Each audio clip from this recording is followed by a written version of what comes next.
उठो जागो और तब तक मत रुको जब तक आपके लक्ष्य की प्राप्ति नहीं हो जाए। किसके विचार हैं दोस्तों? स्वामी विवेकानंद जी के विचार हैं कि उठो जागो और तब तक मत रुको जब तक आपके लक्ष्य की प्राप्ति नहीं हो जाए। ऐसा कौन बोलते थे? स्वामी विवेकानंद जी बोलते थे, यानी कि हमेशा अपने लक्ष्य की तरफ भागते रहो, ऐसा बोलते थे। तो आज उनके बारे में बातें करते हैं हम, जिसमें पूरा भारत आज उनका बर्थडे मना रहा है। राष्ट्रीय युवा दिवस के रूप में उनका बर्थडे सेलिब्रेट किया जाता है। युवाओं के बहुत बड़े प्रेरणा स्रोत रहे हैं। अरे युवाओं के छोड़ो, इन्होंने तो पश्चिम के देशों को भी अपना मुरीद बना लिया था। उनके बारे में बातें करते हैं। उनकी संस्कृति को इन्होंने विश्व धर्म सम्मेलन में बोना साबित करके दिखा दिया था। उनके बारे में बातें करेंगे। यानी कि एक ऐसा व्यक्तित्व, एक ऐसा महान चेहरा जिनके व्यक्तित्व को अगर मैं कहूं तो मैं रियलिटी बताऊं तो शब्दों में बयां नहीं किया जा सकता। इनके व्यक्तित्व को इतना ज्ञान अपने अंदर लेके चलते थे भाई साहब, ये लगा लो पश्चिम के देशों में गीता का ज्ञान पहुंचा के गए हैं। अरे वेदों का ज्ञान पश्चिम के देशों तक पहुंचा के गए हैं स्वामी विवेकानंद जी। उनके बारे में बातें आज करने वाले हैं। तो नमस्कार दोस्तों, मैं दीपक आप सभी का दीप लर्निंग पॉइंट पर तहे दिल से वेलकम करता हूं। पूरी उत्साह उमंग के साथ आप सभी का स्वागत करता हूं। और आज की क्लास में चलिए बातें करने वाले हैं एक महान व्यक्तित्व के बारे में, स्वामी विवेकानंद जी के बारे में बातें करने वाले हैं। तो स्वामी विवेकानंद जी का जन्म होता है 12 जनवरी 1863 को। कोलकाता के अंदर इनका जन्म होता है एक रईस परिवार में। जी हाँ दोस्तों, एक अमीर परिवार में इनका जन्म होता है। क्यों? क्योंकि इनके जो फादर साहब थे, जो इनके पिताजी थे, कोलकाता हाई कोर्ट के अंदर है ना एक वकील थे। और ये लगा लो उस टाइम पे वकील थे तो सारी सुख सुविधाएं इन्हें मिलती थी। हर एक प्रकार का अच्छी क्वालिटी का टीचर इन्हें मिलता था। बहुत सारे संसाधन मतलब इनको घर पे ही अफोर्ड हो जाते थे बहुत आसानी से। वैसे इनमें विजडम बहुत ज्यादा थी, इंटेलिजेंस बहुत ज्यादा थी, लेकिन इनका ध्यान पढ़ाई में उतना ना जाकर भक्ति में चला गया। भगवान की भक्ति में लीन हो गए। ध्यान इतना ज्यादा लगाते थे, भगवान की भक्ति में इतना ज्यादा ध्यान लगाते थे कि एक बार ध्यान लगा रहे थे, एकदम से बोले कि अरे मेरा शरीर कहाँ है, कि अरे मेरा शरीर कहाँ है। इतना ध्यान लगाते थे स्वामी विवेकानंद। तो इनका जन्म होता है 12 जनवरी 1863 को कलकत्ता में। पिताजी का नाम था विश्वनाथ दत्त, माताजी का नाम था भुवनेश्वरी देवी। इनकी माताजी का नाम था, एक हाउसवाइफ थी माताजी तो, लेकिन पिताजी हाईकोर्ट में क्या थे? वकील थे कोलकाता हाईकोर्ट के अंदर। अब उस टाइम पे वकील थे तो आप अंदाजा लगा ही सकते हैं कि कितने अमीर परिवार से ये रहे होंगे। लेकिन इन्होंने अपना मार्ग बदल लिया। कैसे? ये नरेंद्र नाथ दत्त से एक मोंक बन गए। ठीक है, इनके बारे में बातें करेंगे, जिनका मतलब ये लगा लो इनका जन्म इनके परिवार के लिए नहीं हुआ। इनके गुरु ने भी कहा ऐसे कि इनका जन्म तो इस विश्व को ज्ञान देने के लिए ही हुआ है। ठीक है, तो ये जाने लगे भाई साहब, कोलकाता के अंदर एक मंदिर है दक्षिणेश्वर काली माता का मंदिर, वहां पर जाने लग गए। अब वहां पर एक संत रहते थे रामकृष्ण परमहंस, वहां पर उनके पास जाने लग गए और उनसे ज्ञान लेने लग गए, शिक्षा लेने लग गए, भगवान की भक्ति उनके पास बैठ के करने लग गए। ठीक है, अब उनसे ज्ञान लेते गए। इनके अंदर है ना एक जिज्ञासा बहुत थी सीखने की, भक्ति के प्रति बहुत ज्यादा मन इनका हमेशा रहता था। तो ये लगा लो इनके गुरु को इनके अंदर एक अलग ही ओरा दिखाई दी, एक अलग ही प्रतिभा दिखाई दी, एक अलग ही तेज इनके चेहरे पर दिखाई दिया कि ये बच्चा भगवान की भक्ति में कितना लीन हो जाता है, कितना लीन हो जाता है। ठीक है, तो उन्होंने फिर इनके घर वालों को बोला कि ये लड़का तो वैराग्य का जीवन जिएगा, इस लड़के को घर गृहस्थी से दूर रखो। हालांकि घर वालों ने कहा कि हम तो जिसको गृहस्थ जीवन में लेकर आना चाहते हैं भाई, शादी वादी करेंगे इसके। ठीक है, ऐसा घर वालों ने बोला। लेकिन इनके जो गुरु थे रामकृष्ण परमहंस, उन्होंने कहा कि नहीं, इस लड़के का जन्म पूरे विश्व को ज्ञान देने के लिए, इस संस्कृति का प्रमोशन करने के लिए इसका जन्म हुआ, क्योंकि इसके अंदर एक अलग ही प्रतिभा है। इनके जो विचार हैं ऐसे विचार हैं कि हर कोई तो उनको फॉलो करे। तो रामकृष्ण परमहंस को इनसे अच्छा शिष्य कोई नजर ही नहीं आया। तो रामकृष्ण परमहंस ने इनको अपने शिष्य के रूप में अपनाया और स्वामी विवेकानंद जी के भी ये पहले क्या मतलब इनके गुरु बन गए रामकृष्ण परमहंस। तो इनके शिक्षक कह सकते हो, इनके गुरु कह सकते हो। कौन थे? रामकृष्ण परमहंस, जो कहां पर रहते थे? दक्षिणेश्वर के मंदिर में रहते थे। दक्षिणेश्वर काली माता का मंदिर है कोलकाता के अंदर। ठीक है, मैंने आपको जब टेम्पल पढ़ाए थे तो बातें बताई भी थी, तब भी बातें बताई थी। तो वहां पर रहने लग गए, वहां पर रोजाना जाते और अपने गुरु से ज्ञान लेके आते, शिक्षा लेके आते और फिर इतना ज्ञान हो गया कि उस ज्ञान का ये प्रमोशन करने लग गए जगह जगह पे जाके, ठीक है, लोगों को बताने लग गए, अपनी संस्कृति के बारे में बताने लग गए, गीता के बारे में बताने लग गए, अपने उपनिषदों के बारे में बताने लग गए, ठीक है, वेदों के बारे में बताने लग गए स्वामी विवेकानंद, ठीक है, इतना ज्ञान इन्होंने ले लिया, ठीक है। तब तक तो नाम क्या था, नरेंद्र नाथ दत्त ही था तब तक नाम, या प्यार से क्या बोलते थे, इनको वीरेश्वर बोलते थे। इनका बचपन का नाम है ना नरेंद्र नाथ दत्त था, या वीरेश्वर भी बोलते थे इनको प्यार से। लेकिन एक रियासत है दोस्तों राजस्थान के अंदर, खेतड़ी रियासत है, ठीक है, उसके महाराजा थे अजीत सिंह, तो खेतड़ी रियासत के राजा या महाराजा अजीत सिंह ने सबसे पहले इनको स्वामी विवेकानंद कहा,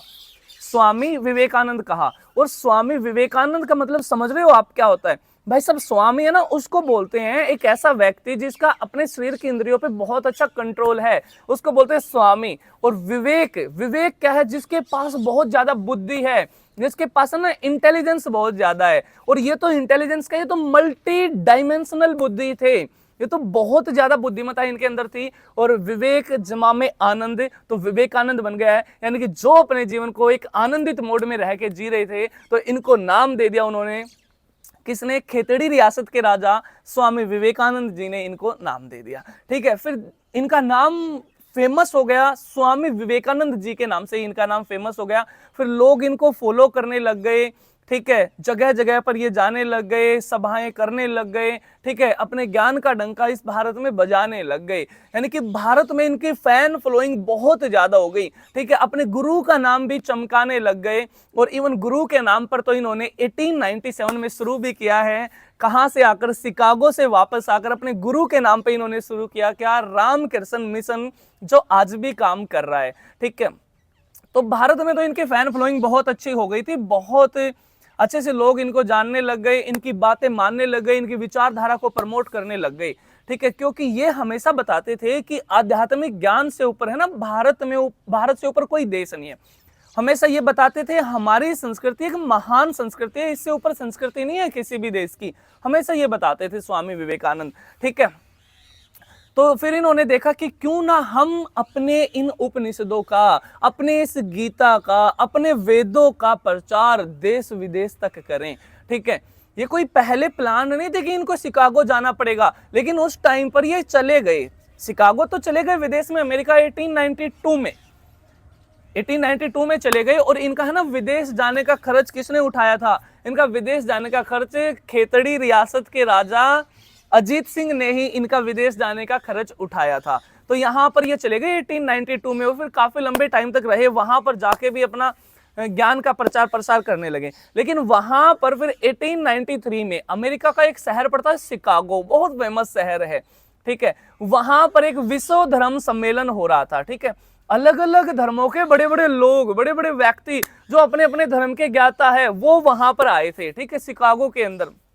तो वहां पर स्वामी जी भी चले गए, और स्वामी जी चले गए, ये बातें हैं 11 सितंबर 1893 की, 1893। अब ये देख लो, जन्म है ना इनका 1863 का है, 1863 का जन्म है, और 1893 में कहां पहुंच गए हैं? शिकागो पहुंच गए हैं, अमेरिका पहुंच गए हैं, 7 समुंदर पार। ये लगा लो एक 30 साल की महज छोटी सी आयु, भाई साहब बहुत छोटी आयु मानी जाती है 30 साल की, और 7 समुद्र पार चले गए हैं, और वहां पर जाकर अपने ज्ञान का डंका बजाया है, ठीक है। अब उस विश्व धर्म सम्मेलन में क्या कहानी रही? वहां पर हर किसी व्यक्ति को ना पोडियम पर आने के लिए 2-2 मिनट मिल रहे थे बोलने के लिए, क्योंकि बहुत लंबी चौड़ी महासभा थी, पहला विश्व धर्म सम्मेलन था, अलग अलग धर्मों के बड़े बड़े व्यक्ति यहाँ पर आए थे, ठीक है। और यहाँ पर हर किसी को 2-2 मिनट बोलने के लिए मिल रही थी, और स्वामी विवेकानंद जी भी वहां पर बैठे थे।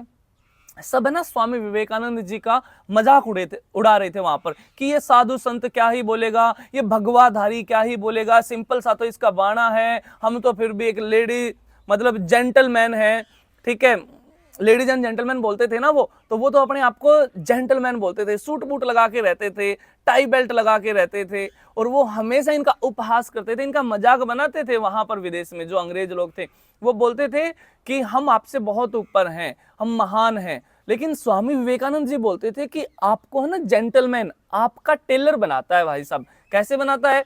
आपको सूट बूट पहना देता है, टाई बेल्ट लगा देता है, आप अच्छे लगते हो। लेकिन हमारे को, हमारी संस्कृति हमें महान बनाती है, हमारे विचार हमें महान बनाते हैं, हमारे वेद हमें महान बनाते हैं, ऐसा बोलते थे अंग्रेजों को। ठीक है, फिर सभा चल रही है, ये विश्व धर्म सम्मेलन चल रहा है, और जब बारी आई स्वामी विवेकानंद जी की, ठीक है, तो सबने तो पहले तो यही सोच रखा था कि ये साधु क्या ही बोलेगा, इतनी दूर से आया है, एक सिंपल सा तो व्यक्ति लग रहा है, भगवाधारी, ये क्या ही बोलेगा। लेकिन जब इनको अवसर मिला वहां पर बोलने का, तो ये लगा लो ऐसा क्या भाषण उन्होंने दे दिया कि पश्चिम के सारे देशों को इन्होंने मुरीद, मतलब बोना साबित कर दिया। वे मुरीद बन गए भारत के, स्वामी विवेकानंद के इस भाषण के, वहां की संस्कृति को बोना साबित कर गए भाई साहब स्वामी विवेकानंद। क्योंकि स्वामी विवेकानंद जी जब पोडियम पर गए तो ये अकेले नहीं गए, इनके साथ गई भारत की ये महान संस्कृति, इनके साथ गया भारत का लाखों वर्षों का इतिहास, इनके साथ गया गीता का ज्ञान, वेदों का ज्ञान, उपनिषदों का ज्ञान,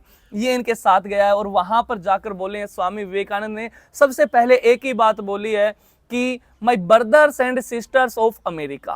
भाई साहब, जहां पर हर कोई व्यक्ति ये बोल रहा था कि लेडीज एंड जेंटलमैन, और वहां पर 7 समुद्र से पार आके कोई व्यक्ति ये बोलता है कि मेरे प्यारे अमेरिकी भाइयों और बहनों, हम सभी एक हैं। उन्होंने ऐसे कहा कि हम सभी एक परिवार हैं, एक फैमिली की तरफ है।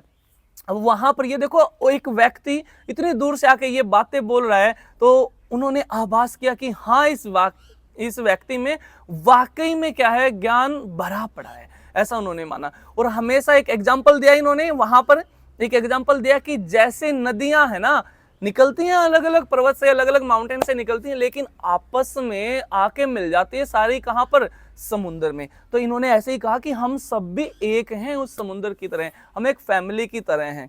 भाई साहब, ऐसा भाषण दिया इन्होंने, झकझोर कर दिया। 7 से 8 हजार लोग वहां पर बैठे थे, पूरी सभा को मोहित कर दिया। और अगले दिन वहां का एक न्यूज़पेपर है, बहुत फेमस न्यूज़पेपर, न्यू हेराल्ड, ठीक है, न्यूयॉर्क में न्यूज़पेपर आता था न्यू हेराल्ड। उस न्यूज़पेपर पे है ना, उन 7,000 व्यक्तियों में से सिर्फ एक व्यक्ति का नाम आगे आया, और हेडलाइन बन के आई कि 7 समुद्र से पार एक साधु संत से जबरदस्त भाषण किसी भी व्यक्ति का नहीं रहा, और पूरी सभा को मोहित इन्होंने कर दिया। ये लगा लो 2 से 3 मिनट तक लगातार तालियां बजी थी। ये वर्ल्ड रिकॉर्ड बना था दोस्तों तालियां बजने का, इतनी लंबी तालियां कहीं पर भी नहीं बजी हैं। तो वहां से इन्होंने बताया कि भारत देश से महान संस्कृति किसी देश की नहीं है। वहां पर उन देशों की संस्कृति को इन्होंने बोना साबित कर दिया। मुरीद बन गए वे देश भारत के, और बता के गए कि आध्यात्मिक ज्ञान से ऊपर है ना, भारत से बड़ा कोई देश नहीं है, ऐसा उन्होंने बताया। तो वहां से स्वामी विवेकानंद जी की फैन फॉलोइंग बहुत ज्यादा हो गई, बहुत ज्यादा फैल गई, ठीक है। फिर वहां से विदेशों में ही चल दिए, और वहां पर अलग अलग जगह पे जाके अपने ज्ञान का डंका बजाने लगे, ऐसे ही उपदेश देने लगे, ठीक है। तो इतना महान व्यक्ति तो उनका रहा है। 2-4 बातें मैं तुम्हें इनकी और बता दूं तो, हमेशा ये जाते कहते थे कि भगवान है ना, उसी की मदद करता है जो व्यक्ति अपनी मदद स्वयं करता है, हमेशा ये बोलते थे। एक एग्जाम्पल दिया था उन्होंने कि एक बार एक गांव में ना बाढ़ आ गई थी, और बाढ़ आ गई थी तो एक व्यक्ति जिसे तैरना नहीं आता था, तो वो छत पे आ गया। तो जब छत पे आ गया तो एक नाव आई, और नाव आई तो उस नाविक ने उससे कहा कि इस नाव में बैठ जाओ। उस व्यक्ति ने मना कर दिया कि मैं नहीं बैठता, मेरे को भगवान बचाएगा। फिर थोड़ी देर बाद देखा पानी का स्तर और ऊपर चला गया, पानी का स्तर और ऊपर चला गया। तो वहां पर ऊपर से एक हेलीकॉप्टर आया, और हेलीकॉप्टर से आवाज आई कि भाई साहब आप इस रस्सी को पकड़ लो, आप बच जाओगे। उस व्यक्ति ने फिर कहा कि मेरे को तो भगवान बचाएंगे। अब कहां भगवान बचाते, वो अपनी मदद खुद नहीं कर रहा है। स्वामी विवेकानंद जी ऐसा बोलते थे। तो फिर क्या, फिर तो राम नाम सत्य, ऊपर चले गए। ऊपर जाके यमराज से पूछा, भगवान से पूछा कि आपने मेरी मदद नहीं करी। भगवान ने उनको 2 लगाए चाटे भाई साहब, जबरदस्त, और कहा कि जो वो नाव भेजी थी वो किसने भेजी थी, वो मैंने ही तो भेजी थी। जो हेलीकॉप्टर भेजा था वो किसने भेजा था, वो मैंने ही तो भेजा था। तो ऐसा हमेशा स्वामी विवेकानंद जी बोलते थे कि भगवान उसी व्यक्ति की मदद करता है जो अपनी मदद स्वयं करता है। ध्यान बहुत ज्यादा लगाते थे, बहुत ज्यादा ध्यान लगाते थे। अमेरिका के अंदर है ना, 2 बच्चे वहां पर एग सेल पे निशाना लगा रहे थे, अंडे के छिलकों पर निशाना लगा रहे थे। किसी भी बच्चे का वहां पर निशाना नहीं जाके लग रहा था। स्वामी विवेकानंद जी वहां से गुजर रहे थे, और उन्होंने उनसे कहा कि मेरे को दो ये गन, मैं लगा के दिखाता हूँ निशाना। भाई साहब, ऐसा कहा स्वामी विवेकानंद जी ने। तो उन्होंने, स्वामी विवेकानंद जी ने निशाना लगाया, और बिल्कुल पहला ही निशाना ऑन टारगेट लगा उनका जाके। वे बच्चे एकदम से आश्चर्यचकित हो गए, हैरान हो गए और कहा कि स्वामी जी आपने कहाँ से सीखी है शूटिंग। तो स्वामी जी ने एक ही बात बोली है कि मैंने शूटिंग नहीं सीखी कहीं भी, मैंने सिर्फ ध्यान लगाना सीखा है, मैंने सिर्फ ध्यान लगाना सीखा है। तो इतना ज्यादा ध्यान लगाते थे भगवान की भक्ति में, और हमेशा एक बात ये बोलते थे, ये सारे ना उन्हीं की बातें हैं, ये उनकी कहानियां। हमेशा एक बात बोलते थे कि अगर आप मंदिर जा रहे हो, आप मंदिर जा रहे हो तो सिर्फ मंदिर जाने से काम नहीं चलेगा, उससे पहले आपके अंदर मानवता का, सत्यनिष्ठा का और दया का भाव होना बहुत ज्यादा जरूरी है। भाई आप मंदिर जा रहे हो लेकिन आपके अंदर मानवता का गुण है ही नहीं, मानवता है ही नहीं आपके अंदर, लोगों की भलाई की, कल्याण की बातें आप कर ही नहीं रहे हो, तो आपका मंदिर जाने का कोई फायदा नहीं है। हमेशा ये बोलते थे कि आपके अंदर दया का भाव होना बहुत ज्यादा जरूरी है, बहुत ज्यादा जरूरी है। ठीक है, इवन जब ये विदेश में जा रहे थे तो इनकी माँ ने ना इनका एक इंटरव्यू लिया था। क्या इंटरव्यू लिया था? ये बोले कि माता जी मैं ना विदेश जा रहा हूँ, वहां पर है ना विश्व धर्म सम्मेलन है और वहां पर अपनी संस्कृति का प्रचार प्रसार करने में वहां पर जा रहा हूँ। तो इनकी माता जी ने कहा कि वहां पर बेटा वो चाकू रखा है, वो चाकू जरा मेरे को पकड़ा दोगे? तो ये गए और चाकू ना अपनी माँ को पकड़ा दिया। और चाकू कैसे पकड़ाया इन्होंने अपनी माँ को? जो चाकू का जो हैंडल होता है ना पीछे का, वो तो अपनी माताजी की तरफ कर दिया, और जो चाकू का आगे वाला हिस्सा है धार वाला पैना, वो अपनी तरफ रख लिया और वो माताजी को पकड़ा दिया। अब माताजी यहां से बोली कि बेटा जाओ, आप पास हो, आप जहां पे भी जाओगे धूम मचाओगे, वहीं पे आप छाओगे, ऐसा इनकी माताजी ने कहा। इन्होंने कहा कि ऐसा क्या हुआ माताजी? तो इनकी माताजी ने बताया कि बेटा देख, तूने जब चाकू मेरे को पकड़ाया है ना, तो ये लगा ले तूने इस चाकू का जो पैना हिस्सा है, जो धार वाला हिस्सा, वो अपनी तरफ रखा है, मेरी तरफ वो हैंडल रखा है। माताजी ने कहा कि आप है ना दूसरे की अच्छाई के लिए, भलाई के लिए खुद नुकसान में जा सकते हो, लेकिन दूसरे को नुकसान में नहीं डालोगे, ऐसा उनकी माताजी ने उनको बताया। और वहां से कहा कि अब आप जहां भी जाओगे बहुत अच्छा नाम कमाओगे, स्वामी विवेकानंद जी। ठीक है, मतलब स्टार्टिंग में तो वहां पर इनका ना उपहास उड़ाते थे, इनका मजाक उड़ाते थे, लेकिन जब विश्व धर्म सम्मेलन हुई और इन्होंने वहां पर बताया और इतना जबरदस्त भाषण दिया, तब से वहां पर लोग इनको फॉलो करने लगे, प्रमोट करने लगे। और वहां पर एक बात और भी बता दूं मैं तुम्हें, वहां पर ये पढ़ने गए थे तो वहां पर है ना कैंटीन में बैठ के ये खाना खा रहे थे, और खाना खा रहे थे तो ये एक अंग्रेज के पास जाके बैठ गए, और अंग्रेज तो इनसे घृणा करते थे, इनसे बातें तक नहीं करते थे ढंग से। तो उन्होंने कहा कि ए सुअर और हंस एक जगह बैठकर खाना कभी नहीं खाते, ऐसा बोला उन्होंने। अंग्रेज ने इसको बोला, किनको? स्वामी विवेकानंद जी को बोला कि हंस और सुअर एक जगह बैठ के खाना नहीं खाते। तो स्वामी जी ने कहा ठीक है, मैं कहीं और उड़ के बैठ जाता हूं दूसरी जगह। सही कह रहे हो आप, यानी कि समझ रहे हो ना आप बातें, कि मैं तो हंस हूं भाई साहब, आप ही हो जो आप कह रहे हो वो, ठीक है, मैं तो उड़ के कहीं और बैठ जाता हूं, ऐसा स्वामी विवेकानंद जी ने कहा है। तो फिर ये आए वापस यहाँ पर, और जैसे ही यहाँ पर आए भारत में, तो इनकी फैन फॉलोइंग भाई साहब बहुत बड़े स्तर पर इनकी फैन फॉलोइंग फैल गई। यहाँ पे अपने ज्ञान गढ़ यहाँ पे भी बजाने लग गए, हर कोई इनको फॉलो करने लग गया, अपनी विचारधारा को बहुत ज्यादा प्रमोट करते थे, संस्कृति को हमेशा गीता हाथ में रखते थे और हमेशा पढ़ते रहते थे। ठीक है, धार्मिक किताबों में बहुत ज्यादा इंटरेस्ट था, बहुत अच्छे फिलोसफर थे भाई साहब स्वामी विवेकानंद। तो जब यहाँ पर आए हैं तो 1897 में 1897 में अपने गुरुजी के नाम पर इन्होंने एक मिशन चलाया है, रामकृष्ण मिशन। रामकृष्ण मिशन इन्होंने चलाया है, आज भी काम कर रहा है रामकृष्ण मिशन। ठीक है, अपने गुरुजी के नाम पर चलाया है इन्होंने। ठीक है, और यहाँ पर अपने ज्ञान का डंका बजाने लगे। ठीक है, लेकिन फिर एक बार फिर से भी गए थे विदेश, दूसरी बार फिर गए, वहां पर भी जाके पेरिस में दूसरा जो विश्व धर्म सम्मेलन हुआ था, वहां पे फिर से जाके उपदेश देकर आए। लेकिन फिर जब वहां से यहाँ पर आए भारत में, तो है ना अलग अलग भयंकर बीमारियों से ये ग्रस्त हो गए, इनका स्वास्थ्य गिरने लग गया, क्योंकि आयु तो बहुत कम थी लेकिन कुछ बीमारियों ने इनको जकड़ लिया। ठीक है, तो एक वो ये लगा लो दुखद दिन आपका 4 जुलाई 1902 की बातें हैं। 1902 में इनका निधन हो गया। ठीक है, और वहां पर फिर इनका बेलूर में, कोलकाता के अंदर चंदन की लकड़ियों में इनकी अंत्येष्टि की गई, चंदन की लकड़ियों में इनकी अंत्येष्टि की गई बेलूर के अंदर। और वहीं पर इनके गुरुजी की भी समाधि बनी हुई है बेलूर के अंदर। ठीक है, रामकृष्ण परमहंस जी की, वहीं पर दोनों की चंदन की लकड़ियों में अंत्येष्टि की गई। तो ऐसा महान व्यक्तित्व था स्वामी विवेकानंद जी का, जो इन देशों को बता के गए हैं, पश्चिम के देशों को, कि हमारे से ऊपर ज्ञान में कोई भी देश नहीं है, आध्यात्मिक ज्ञान से ऊपर, भारत से ऊपर कोई भी देश नहीं है, ऐसा बता के गए हैं। और हमारी सरकार ने ये निर्णय लिया 1984 में कि हम इनके बर्थडे को राष्ट्रीय युवा दिवस के रूप में मनाएंगे, नेशनल यूथ डे के रूप में मनाएंगे। क्यों? क्योंकि युवाओं के बहुत बड़े प्रेरणा स्रोत माने जाते हैं। और अक्सर ऐसा कहा जाता है कि जब वहां पर विश्व धर्म सम्मेलन चल रहा था तो सबसे युवा थे स्वामी विवेकानंद, ठीक है, सबसे युवा थे। एक मात्र 23 साल की तो आयु थी भाई साहब। 1863 का जन्म है और 1893 में चल रहा है विश्व धर्म सम्मेलन, तो वहां पर सबसे युवा थे। तो 1984 में हमारी सरकार ने यह डिसीजन लिया कि पूरे भारत में हम मनाएंगे इनके जन्मदिन को, नेशनल यूथ डे, राष्ट्रीय युवा दिवस के रूप में हम मनाएंगे।